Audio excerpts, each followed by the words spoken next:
Insurance کے حوالے سے ایک سوال کرنا چاہتا ہوں کہ لائف انشورنس جو لوگ کرواتے ہیں آیا اسلام میں اس کی اجازت ہے یا نہیں؟ اصل میں یہاں اس کو کہوں گا آپ سے کہ ایک تو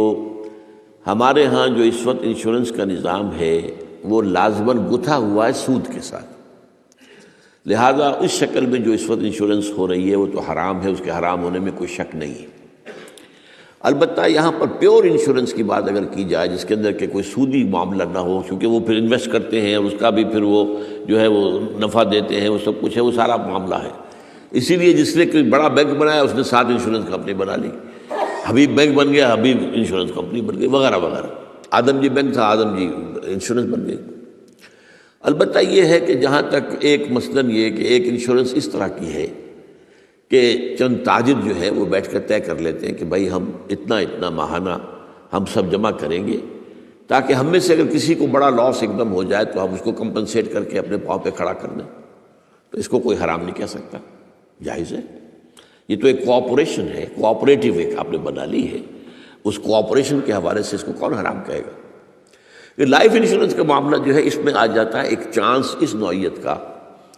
کہ آپ نے انشورنس کرائی ہے، 10 لاکھ کی انشورنس لی ہے، آپ نے ابھی 2-3 پریمیم جو ان کے دیے ہیں کہ آپ کا حادثہ کے اندر انتقال ہو گیا، اب اتنے پیسے آپ کو مل جائیں گے، یہ آپ نے how did you earn it?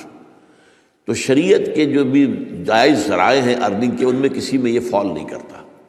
یہ تو چانس کی بات ہو گئی، جیسے جوئے کے اندر چانس ہوتا ہے، آپ کا داؤ لگ گیا تو آپ کو جو ہے وہ 12 ہو گئے، اور نہیں تو ظاہر بات ہے کہ آپ کی اپنی رقم بھی گئی۔ اسی طریقے سے یہ ہے کہ اگر وہ آپ نے جتنا بھی رقم جو ہے دی ہے وہ ہو سکتا ہے کہ وہ آپ بالکل ٹھیک ٹھاک اس وقت تک رہیں۔ میں پورے نظام کو چونکہ جانتا نہیں ہوں اس لیے میں اس میں رائے ویسے دیا نہیں کرتا، اس میں میرے بیٹے سے آپ ذرا بات کر لیجیے کہ کسی وقت آ کر جنہوں نے